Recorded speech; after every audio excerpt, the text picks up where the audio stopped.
Hi, Chodesh Tov and Chanukah Sameach, Emmanuel Navon. Thank you for Chodesh Tov, Chanukah Sameach.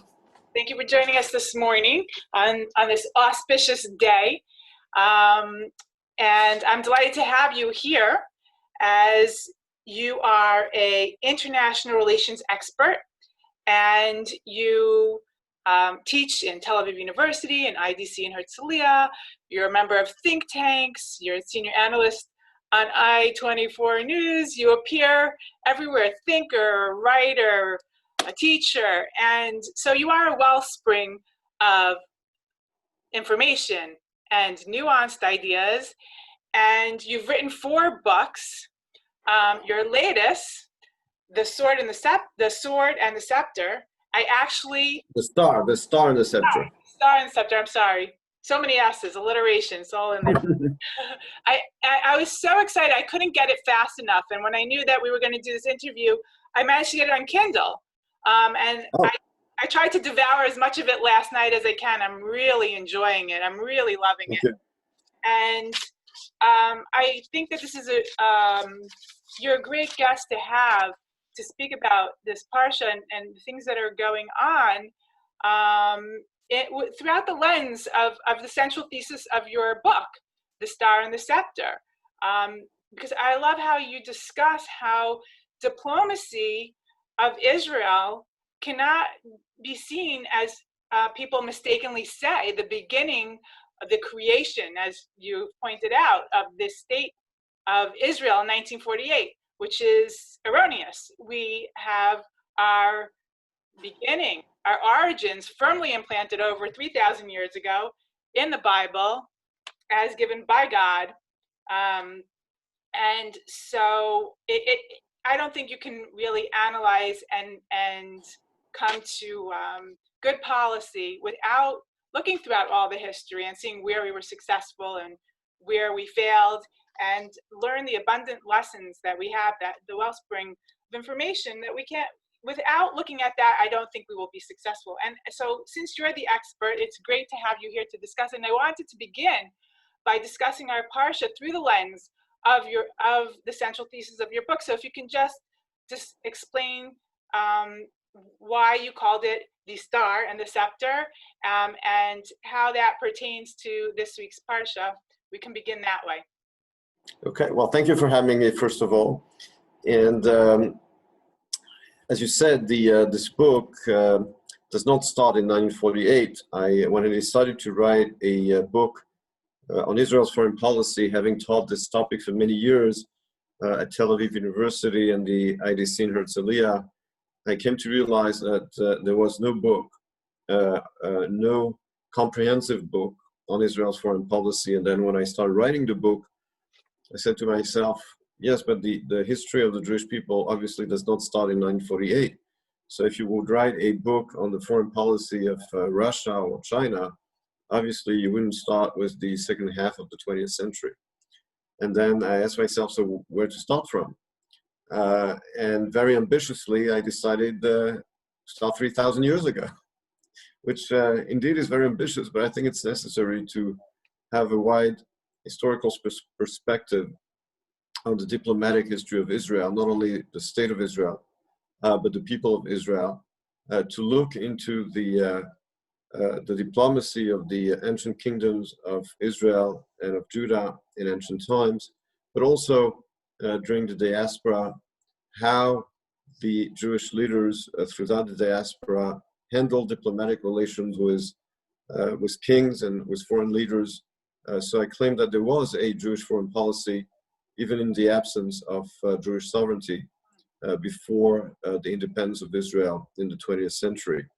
And with regard to the title of the book, besides looking at ancient history, I also looked at the concept of Israel and the nations in the Tanakh, in the Hebrew Bible, trying to understand if there is a narrative about how the Bible sees the relation between the Jews and the nation. And the answer is there is such a narrative. And I think that it's encapsulated, among other things, by the verse pronounced by the prophet or sorcerer, depending on which sources you go to, Bilam, when he was basically hired by King Balak to curse the people of Israel. And one of the sentences pronounced by Bilam is in Hebrew, Darachtu kochav miYaakov bekam shevet beIsrael. A star will come forth from Jacob, and a star will emerge from Israel. And when I try to understand this verse, I first of all notice the fact that the star coming out from Jacob and the scepter from Israel is first of all that the star is a symbol of the Jewish faith and the Jewish religion, and the scepter is a symbol of political power. And I claim that after having studied 3,000 years of diplomatic history, that the Jewish people has always been oscillating between an aspiration to spirituality without power and to the other extreme of power without any spirituality. And I think it is not by chance that Bilam connects the star, the symbol of spirituality, to Jacob, and the scepter, the symbol of power, to Israel. Because when does Jacob receive the name Israel? Before encountering his revengeful brother Esau, or Esav in Hebrew, he is assaulted in the middle of the night by this angel or man, depending on the sources. And it's only after Jacob proves his ability and his willingness to fight in the real world, to fight for his legacy, his spiritual legacy in the real world, that he's giving the name Israel, which means the fighter of God. Before that, as we know, Jacob and Esau were twin brothers, and they're described, so to speak, Jacob is described as a man from Athens and Esau from a man from Sparta, so to speak, of course. Jacob being an intellectual who just studies all day, and Esau being a warrior with no spirituality. Neither was capable of carrying on the legacy of Abraham and Jacob until, of course, Abraham and Yitzchak, until, of course, Jacob was taught the basics of politics by his mother, by deceiving Yitzchak, and of course by using force in the real world. And it's only then that he received the name Israel. And yet, and that's my last point, and then we'll go for other questions, of course, and yet, even after his name is changed from Jacob to Israel, the text, the Hebrew Bible continues, the Torah continues to use both names back and forth. Sometimes in the same verse. I think it's in this week's Parsha that when, or next week's Parsha, that when Jacob is about to die, and he calls Yosef to bless him, it says in the same verse, Jacob was told that Yosef came in, and Israel strengthened himself and sat on his bed. In the same verse. So is it Jacob or is it Israel? And this doesn't happen with other patriarchs or matriarchs. We know that after the name Avram is changed to Abraham, that's it. You don't go back. Same thing with Sarai and Sarah, but in the case of Jacob and Israel, it keeps going back and forth. And I think the reason is really that Jacob never completely and fully internalized the fact that he had become Israel, and that he had to find his balance between spirituality and power, between the star and the scepter.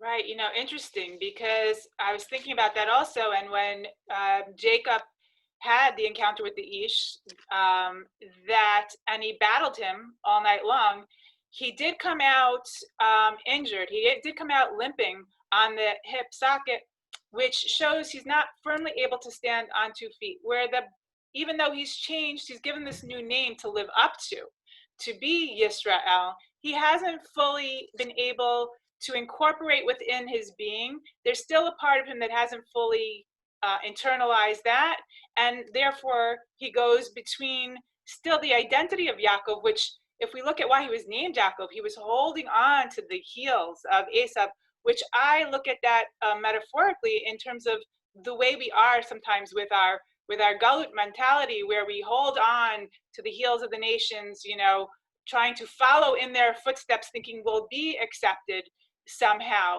and that we still have an element of that. We haven't become fully, we haven't fully realized the Israel within us. And I think, like you said, that's why we bounce back and forth until we actually get where we're going, hopefully one day. And really, especially when I was thinking about the way you named the book, how Bilam, when he says that a star has issued from Jacob, and if you look at it, it doesn't seem to necessarily be two separate ideas, because it seems that it starts out as a star that issues from Jacob, but then it turns into the scepter of Israel. Like, that's where we're headed. You see a star from the distance, from God promised Abraham, we will be, we look at the stars, that will be your children. So it's something in the future. But when actually it comes to fruition later on, as Bilam says, it's not for a long time. He sees it in the distance. But later on, it should materialize into the scepter of Israel. And that we're not meant to be Yaakov and bounce back and forth forever.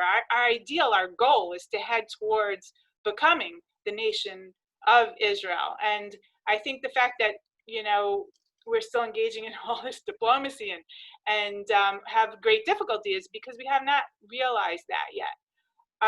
And I was wanting to discuss, because it's always been my philosophy that in any point in time we can reach the redemption. We can have geula, depending on our decision. So I do think it could have been maybe possibly materialized with Yosef and the Shvatim, but that something must have gone awry. There wasn't a full, as you see at the end of Jacob's life, where there is still doubt and suspicion and mistrust. But I was very interested to see it in the light of your book, of starting with Yosef as he's a leader that goes down to Mitzrayim, but yet he's hidden. He's given a new name. The brothers don't know he's Jewish, let alone the brother. But how he navigates with diplomacy in Egypt, the leading power of the day. And what decisions did he make? Do you think that he was an ideal leader in terms of making that fine balance between the spirituality of the star and the ruling, the diplomacy? Do you see him as, how do you find him in light of these concepts? What can we learn from him? I think that what emerges very clearly from this week's Parsha is when does Yosef really become a leader? And I think it's very clear from this week's Parsha and last week's Parsha that Yosef was extremely intelligent and talented, but he was also extremely arrogant. The way he told his dreams to his brothers and to his parents, the way he presents them also, because you'll notice in last week's Parsha that the way he tells his dream, there's no room for interpretation. Everybody understands immediately what those dreams are about. On the other hand, when he's in jail and the Sarah Mashkim and the Sarah Ufim come to him, they need an explanation because those dreams are unclear. And it seems that even the way Yosef told his dream to his brothers and to his parents was already an interpretation, because it was so obvious what he meant. So that's part of this arrogance. And that's why his brothers hated him. And what Yosef had to learn by being sold as a slave and then being thrown in jail is that when you look at the way he emerges from those years of suffering and humiliation, is that he has learned humility. And when Paro asked him, I said, I heard that you're very smart, that you know how to interpret dreams. And he said, it's not me, it's not from me, it's from God. I'm just saying what I hear from him. So this is this humility that he learned the hard way. And it's only then that he really can become a leader by not being arrogant, by having humility. That's a very important part of being an actual leader.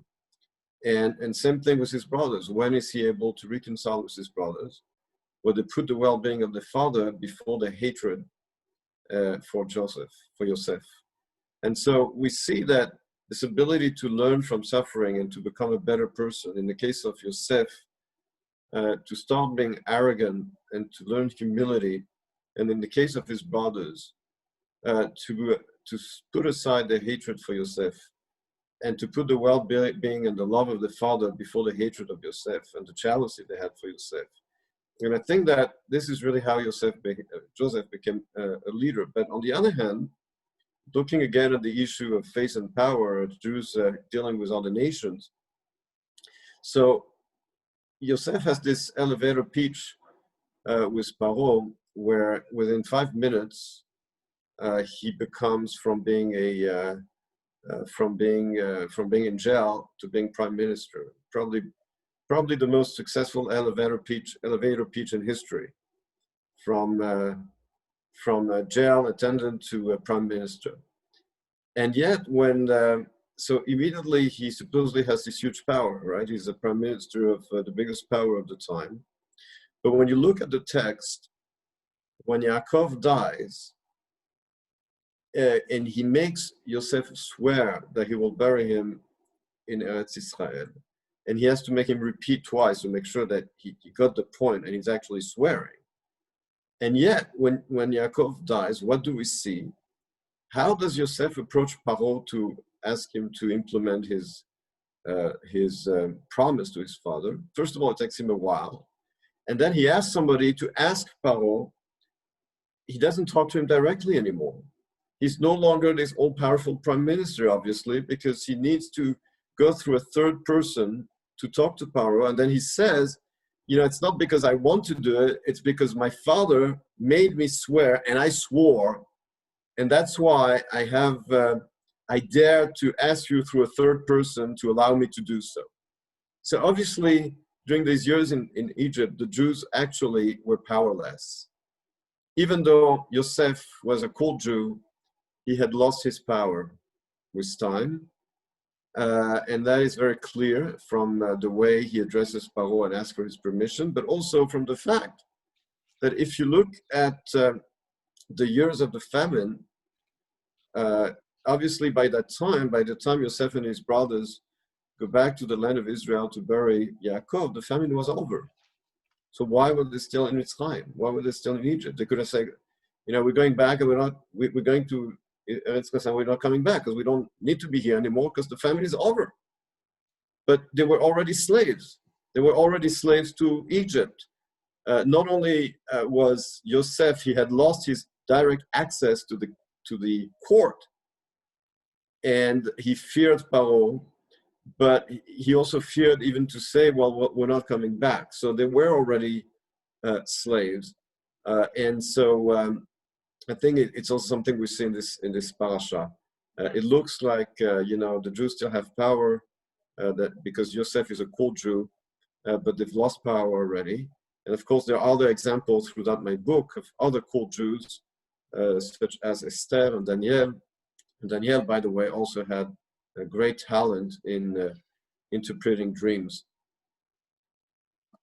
Yeah, it's fascinating. I'm really glad you brought that up about the powerlessness at the end, because I mean, this is guesswork that I was doing, but in reading your book, it made me think about, at first, Yosef, when he comes down, they know. I mean, he's informed. It's informed to Paro that he's an Ish Ivri, but then when he has a change of name and the change of clothing, it's not so obvious.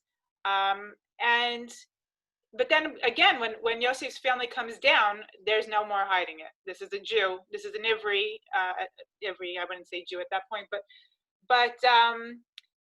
it made me think of the fact that this is something that's always been an issue for the Jewish people, where Yosef was the one to dispense the food.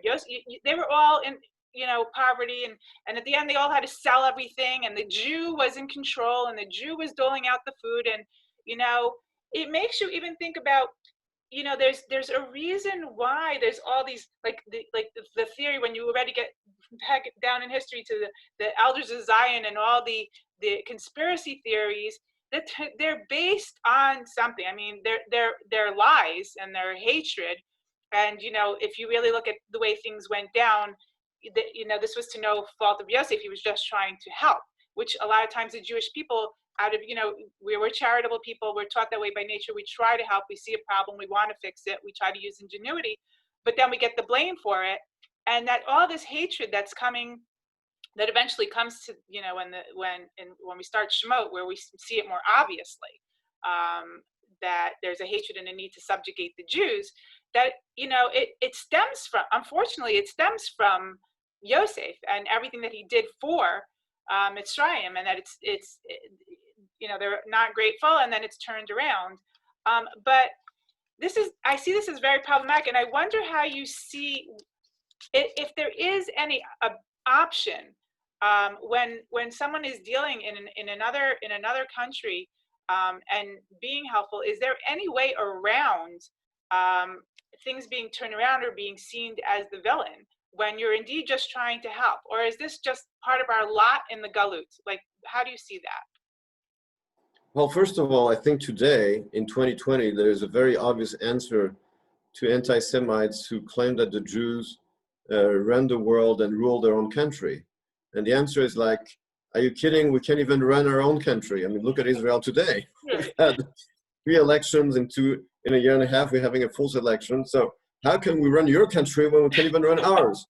But in the case of Yosef in Egypt, he in fact installated the basis of the totalitarian state. When you look at it in this week's Parsha, the absolute state and the absolute control of the economy, he's the one responsible for that. Because first, the Egyptians had to pay for the food with money, obviously, and as we know, then was the cattle, and then was their property, and then was themselves. So he, in fact, turned Egypt into a communist state, if you like. Where people lost their property. The state owned all the property and owned people. Right. It was, in fact, a totalitarian regime, which enabled Pharaoh later on to enslave the Jews. So it's not only that the Jews, in fact, were already enslaved since they had lost their political power, as I said before, and Yosef himself no longer had access to the court directly, but also by creating this kind of totalitarian regime in Egypt, where the state took control of property and put an end to individual freedom. Because basically when people sold themselves for food, they also lost their freedom. And this is how basically the Egyptian leader was able later on to enslave the Jews, because Egypt was a totalitarian regime. And unfortunately, the truth must be said, Yosef had a part in that.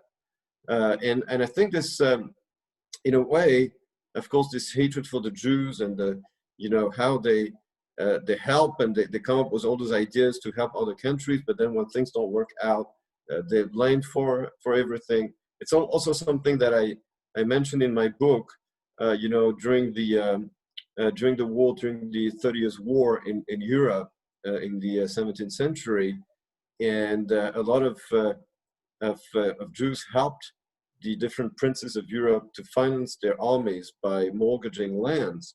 And towards the end of the war, in 1648, there were terrible massacres against the Jews throughout Eastern Europe, because they were accused of having enriched themselves by seizing the lands of others. So there's no way out. You always blame for something when something goes wrong when you're in the diaspora, and that, I think, is one of the lessons of our history, is that when you depend on others, relief is always temporary. So Egypt had food and enabled the Jews to not to starve. And because Joseph was so smart, he was able to rise to the top of the echelons of the state, of the Egyptian state. But at the end of the day, when things turned bad again and Jews had no power, they became a victim. Which, by the way, is also another verse that I quote in my book. In the chapter, there's the first part of the book is, as I said, Israel and the nations in the Hebrew Bible. And in the first chapter, it's a reading of the Torah, and I quote there a verse from Deuteronomy, which is the Lord will scatter. I'm quoting it in English. The Lord will scatter you among all the peoples from one end of the earth to the other. Yet even among those nations you shall find no peace, nor shall your foot find a place to rest. In other words, even when the Jews thought in the diaspora, and that was already true back in Egypt, that they had to find a safe haven and they were all set, that was never the case throughout our history. We were never set in Galut, in the diaspora. Eventually, things always turned bad. And even when Jews raised, even when they amassed wealth and power, it always ended, and it ended badly eventually. And that was already the case in Egypt. It's fascinating. What I really wanted to discuss, because also what I was so happy to find you point out in your book is, I think it was you were quoting Yirmiyahu when you said it, that, because when we're talking about what we should do and how we should do it, at a certain point in time, when we do not follow the covenant that God set with us, as you mentioned in Devarim, we have to follow all the commandments that God gave to us, and then he'll be on our side, and then we'll merit the land. The land is contingent upon us keeping the covenant, and when we don't keep the covenant, we don't deserve the land, so we cannot. Now, I've always felt that. I've always had a big problem in politics when people just say to go ahead and kind of storm the mountain, like when Moshe said not to go, when we don't deserve it, when it's obvious we don't deserve X, Y, and Z. You can't go and make that happen. That is part of accepting the covenant, is accepting when God will be on your side and when he won't, and when you can do something and when you can't do something. And it's interesting throughout history because you kind of see points in history where God gave us an opening to return, where we were on the upswing, where we were kind of going in the right direction, and God opens the pathway and the doors. But yet, as you've pointed out, you have people on the right and people on the left telling you why you can't do it. It's always that minimal, just one person seems to be in the middle, heading a few scattered people to understand that this is the right time, and that we missed that opportunity a few times in history. But then again, with God's promise, I believe when he says either you can merit something or it'll have to happen because it's a promise. And I think that's what happened to us with the land. I'll have to say very cynically that I don't think that we merited the land by any means with our activity and with the way we act towards one another. I don't think that that's fully understanding how we're supposed to keep the covenant, as many mitzvahs as we think we're doing, or as much Gemara as we think we're learning. And so we got this country, but, it always concerns me. I never feel comfortable. I don't feel like both of my feet are firmly planted here until we get that covenant right. I don't think, it's such a sure bet. But people don't seem to understand that. I think that you can only see how you're supposed to balance, like you say, between the star and the scepter is a necessity at this point when we're not necessarily meriting to have everything go in the, God go with us in what we think is supposed to be. I don't understand why people don't see that, but it's very, very tricky. I think it's very tricky to know when do we merit God's assistance and when we don't, and how do we cautiously make political decisions, not knowing if we will be successful or not, and do we do it slowly in order to be able to backtrack if we see that God is not with us? How do we know how to make those decisions? Right. So I think first of all, it's very clear from the Tanakh that there is a narrative regarding the relationship between the Jewish people and the land, and like the way most peoples around the world see their connection to the land. They see themselves generally like the ancient Greeks saw themselves as the son of the lands. That's also the meaning of the word autochthonous, the son of the land. Even the ethnic Malaysians today still describe themselves as Bumiputras, the sons of the land. And of course, the very expression motherland in English, or Vaterland in German. In German it's the father, in English it's the mother. But anyway, so this kind of organic connection between peoplehood and the land, when in the case of the Bible, it's completely different. When does Abraham establish a nation? After he leaves his motherland and he becomes a nation in the name of an ideal. And this nation is connected to a land, to a specific land, but this connection is contractual. It's not organic. And I think it's it's an idea that very clearly appears and repeats itself in the Tanakh, that the founding principle of the nation, of the Jewish nation, is not biological, it's not organic, it's more ideological. And yet there's a connection between the people and the land, but this connection is contractual. The people have to deserve it. And I think this is also probably the key to the secret or the mystery of Jewish survival, because, you know, all the ancient peoples of the Middle East eventually disappeared. Why? Well, I think one of the reasons is that after each of their defeats, when they were defeated by stronger empires, they saw this as the end of their history, as the defeat of their gods. But in the case of the Jewish people, precisely because the Jews had this very specific narrative where the defeat were decreed from above and were deserved, and were going to be followed by a better future and by redemption, the Jews never perceived the defeat as the end of history, but as a well-deserved punishment that was going to be followed by redemption. And I think this really is the key to the mystery of Jewish survival. And it's something that I quote also the book of Jeremiah, because I think Jeremiah, at the time of his prophecies, was reviled as a defeatist. And if not as a collaborator, because he was basically saying, give it up, it's all lost, and bless the kings of Babylon and stay there for the time being. So he was decried as what we call today in our modern language as a lefty, you know, as a defeatist.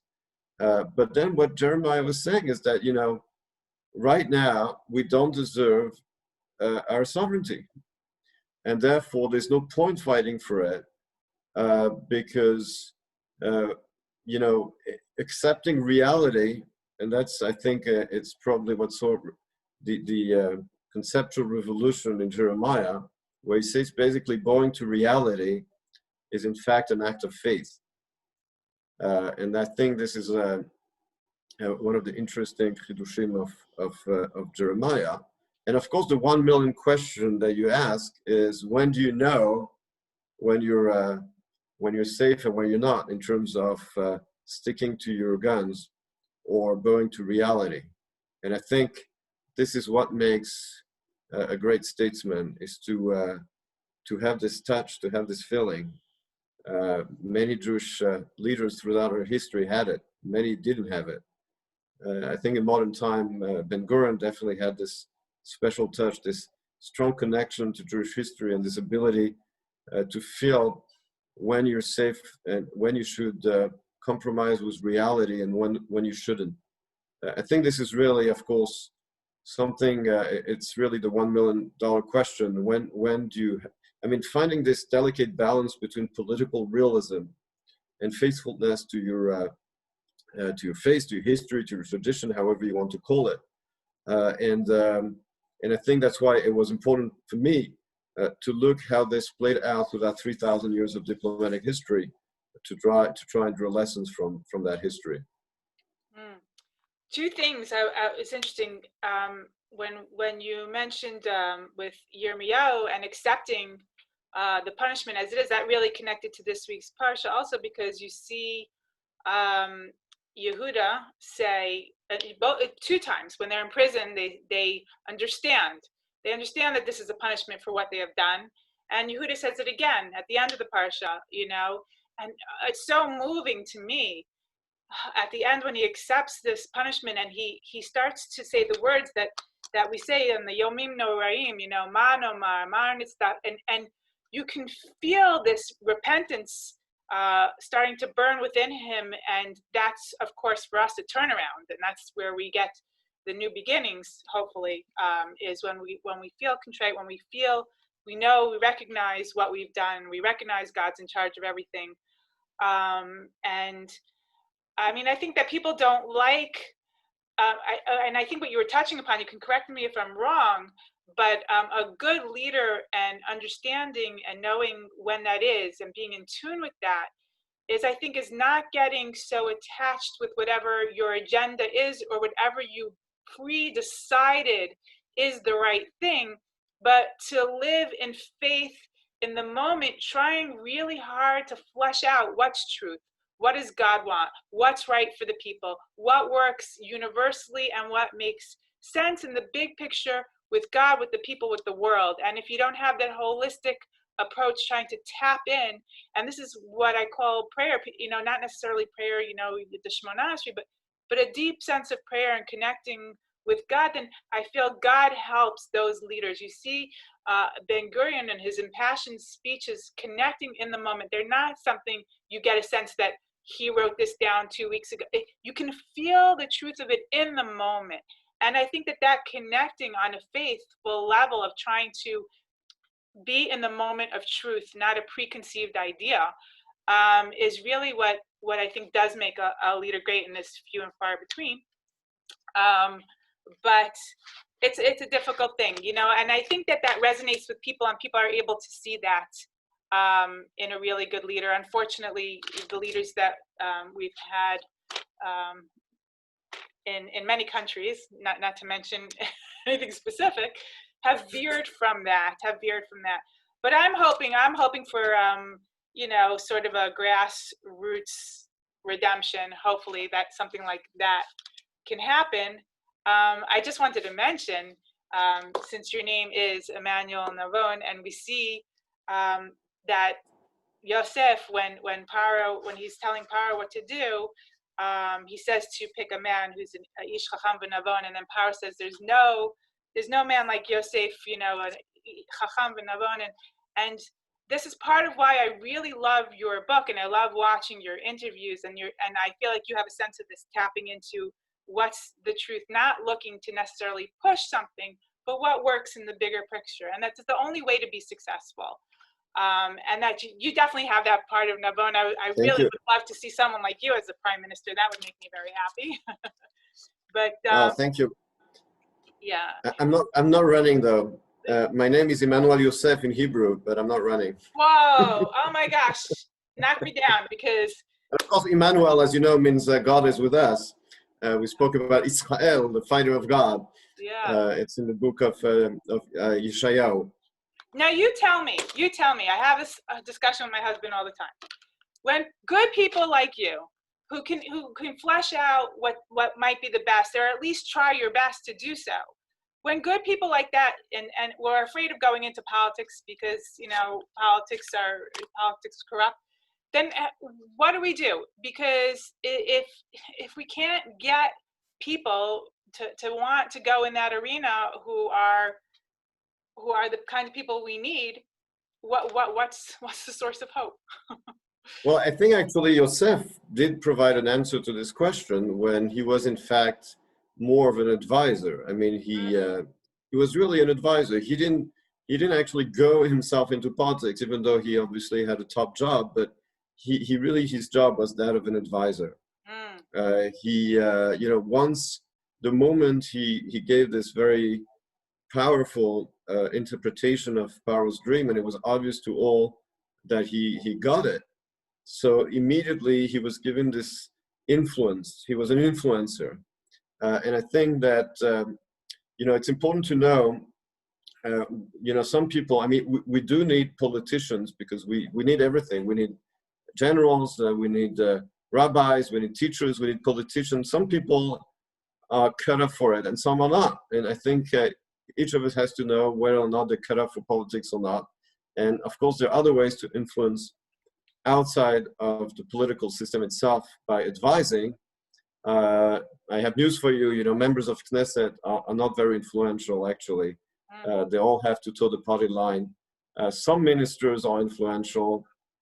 In recent years in Israel, they're not, because they all have to, they'll basically have to obey one person, and they don't actually have so much influence. But there are other ways. There are other ways to, I think, to influence, to spread ideas. And I think what's very important, I think what's very clear today in today's world, in 2020, with the social media, is that yes, there is a lot of, I would say, vulgarity and conspiracy theories in our politics. But on the other hand, precisely because everything is in the open and everything is exposed all the time, it is much harder, in fact, for politicians to lie and to manipulate, because you're exposed all the time. And I think this is also an opportunity to simply say the truth. That when you're true to yourself and you really say what you think, what you believe, it does create an echo. And I think that's, of course, the social media have many advantages and disadvantages, as we know. But I think this permanent exposure of everything all the time does create actually an opportunity for people who do stick to the truth and to their truth.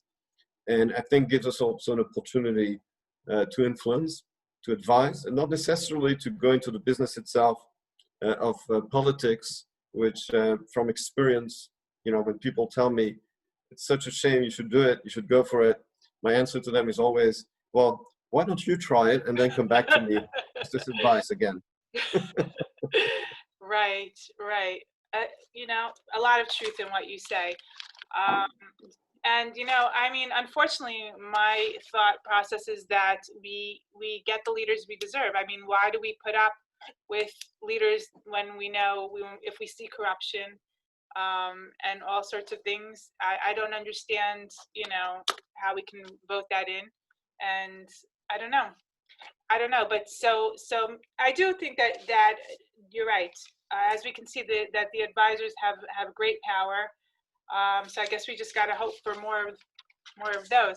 I was wondering, I really also wanted maybe quickly to discuss a little bit of Yehuda and how we see Yehuda as a leader, and how do you perceive him in the context of? Well, first of all, you'll notice that we still call after him Yehudim, right? So obviously, he has a special place in Jewish history because we ended up being all called Yehuda, right? And when you look also after the split of the kingdom of David and Shlomo, the kingdom of Israel in the north and Yehuda in the south.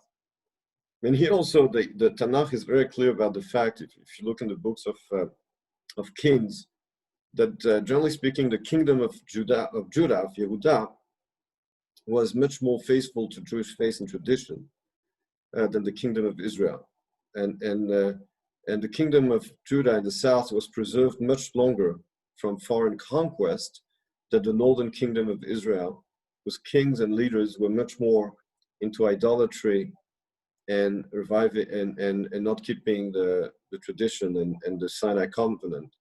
And in fact, Yehuda is also where Jerusalem was. I mean, you know, the Judean kingdom, he was also zoche to have Jerusalem, and as opposed to the kingdom of the north of Israel. And I think the reason for that, if you look at last week's Parsha and this week's Parsha, is that, you know, we have this expression in Hebrew, Yosef HaTzadik. We don't say such a thing about Yehuda because obviously we see how he behaved in last week's Parsha.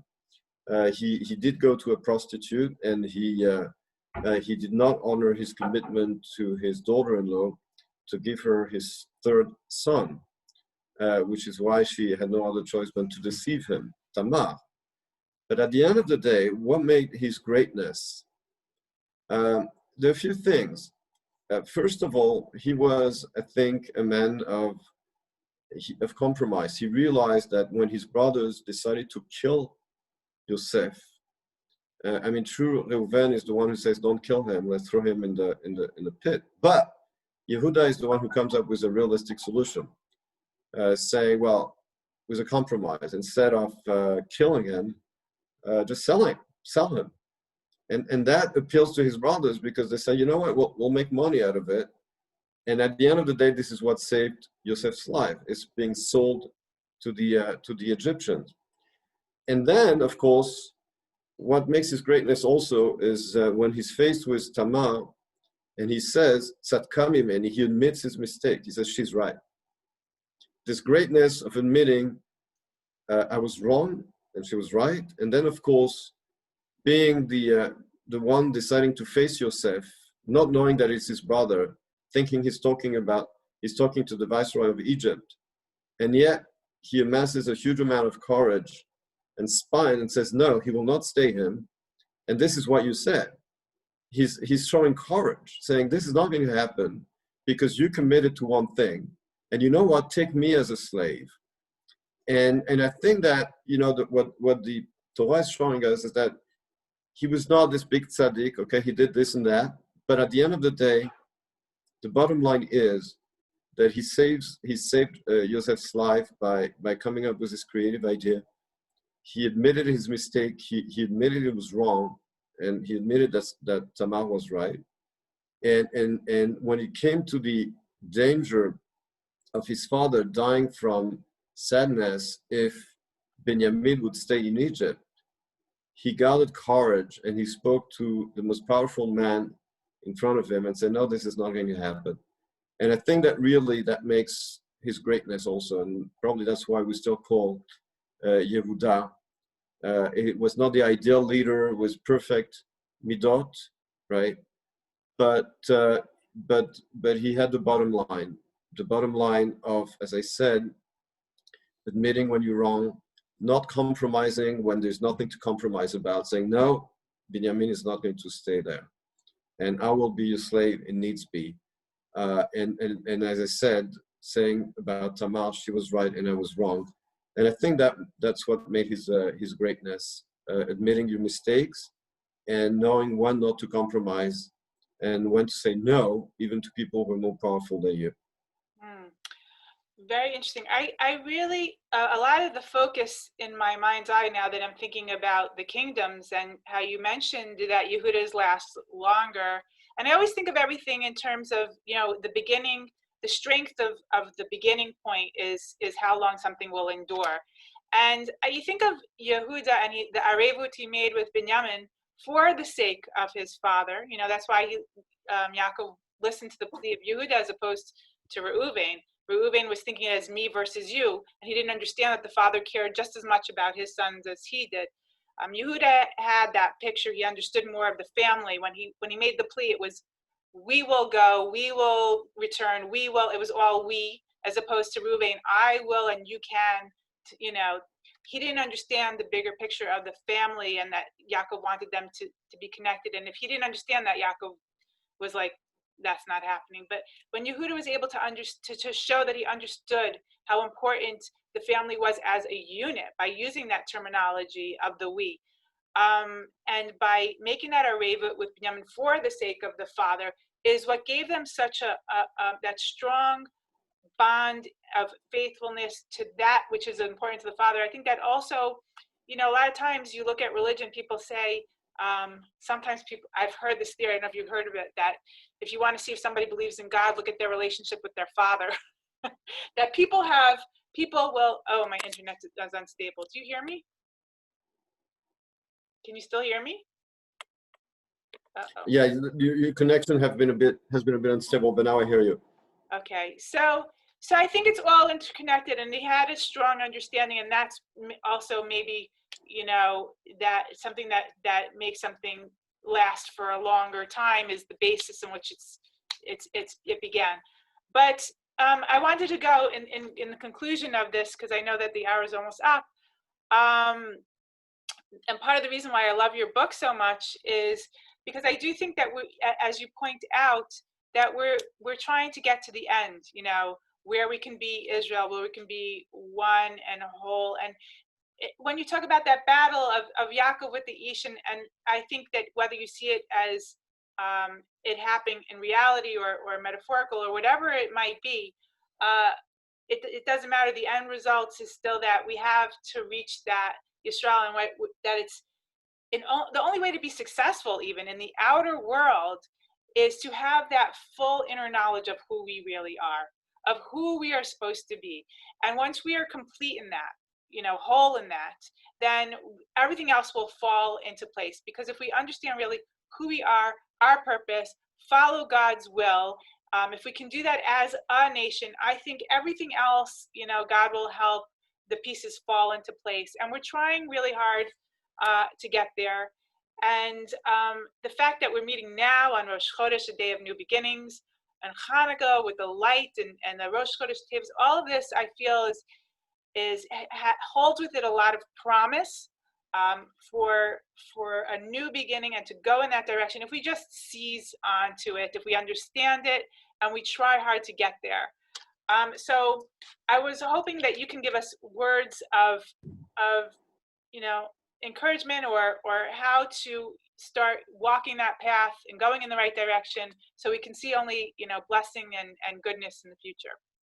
Well, I think Chanukah is a perfect time to talk about this because it reminds us of this historical continuity and of our past, and the fact that after the struggle of the Maccabees, we were able already back then to redeclare our independence from the Greeks, and they had to recognize our new sovereignty, our new kingdom, the Hasmonean kingdom, which rebuilt its sovereignty, expanded its territory, came back to the basics of Judaism after all these years of Hellenization forced by the Greeks.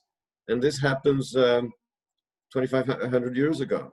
And so, a lot of things repeat themselves in Jewish history. It's not only in the 20th century that we fought for our independence and rebuild our state. It happened also at the time of the Maccabees. And it happened, I think, and here's also as I said, the basic lesson that we can and should learn from our long history is because on the one hand, having this sense of, this strong sense of historical mission and of having a heritage that needs to be kept.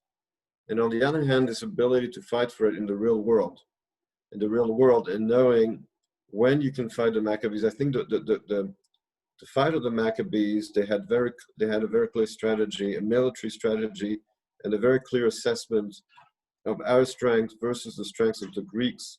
Unlike, by the way, the rebellion of Bar Kokhba against the Romans, that then, on the other hand, the military situation was not in our advantage, and it turned out into a disaster. And I think that, yes, Bar Kokhba is the son of the star. We're talking about the star again. He has this very strong faithfulness to the star, but I think he had a very problematic connection to reality. I mean, reality, the scepter means looking at reality in the real world. And so without the star, the scepter is purposeless. But without the scepter, the star is always in danger of extinction. And that's why we have to keep the balance between the two. It's not easy, but it's necessary. I think we definitely did it at the time of the Maccabees against the Greeks, at the time of Chanukah, which we celebrate these days.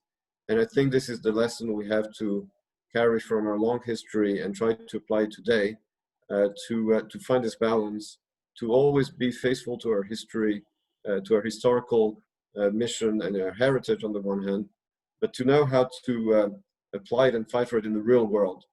And that means knowing how to use force when it's necessary, but also to assess realistically reality, our actual power compared to others, and not ignore reality.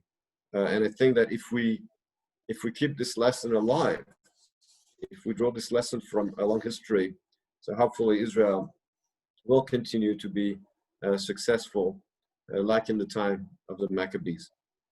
Oh, amen. And of course, to know that all is in God's hands, and we can do the best we can, but that's all we can do, because the rest is up to God. As our sages say, "Akol b'yedei shamayim, chutz miyirat shamayim."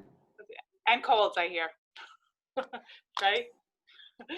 Right. Wow. Thank you so very much. This amazing. Thank you. And I appreciate you taking out the time. I wish you a Chodesh Tov and to enjoy the rest of the light of Chanukah. And may God bless you in the amazing work you do, keep you strong, and that people should listen to your great advice. Bezrat Hashem. Thank you very much. Chodesh Tov and Chanukah Sameach. Chodesh Tov. Chanukah Sameach.